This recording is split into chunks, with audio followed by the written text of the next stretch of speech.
We had a rough landing. At first, I was planning to soften the impact by using gravitational repulsion, but in the event, I simply didn't have enough time. Passing through the portal left me completely disoriented, and I was basically lost in space with no idea which way was up, which way was down, or which direction I was supposed to jump. And before I knew it, I felt a powerful force slam into me. As it turned out, we only survived thanks to the fact that we happened to fall into a huge pile of snow.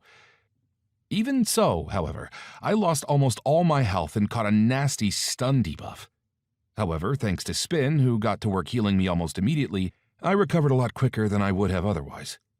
When I finally managed to stand back up, I started looking around, trying to get some idea of where the hell we had ended up. No matter where I looked, though, all I could see were endless expanses of snow-covered wasteland, whose monotony was broken only by the occasional icy, forbidding cliff. Much more interesting, though, was the game map. It wasn't displaying a separate map for an individual instance like I expected. For some reason, it had zoomed out to show Arktania in its entirety, and my location was marked on one of the chain of islands that surrounded the northern portion of the main continent. In other words, the portal hadn't taken us into an instance. It had teleported us into an unfamiliar part of the map.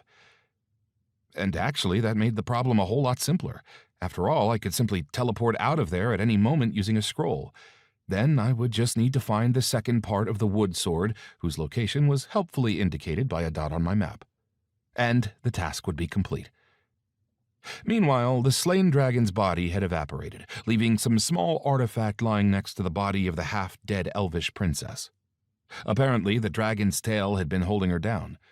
As soon as the body disappeared, however, she jumped to her feet and started to stagger toward me on shaky, unsteady-looking legs.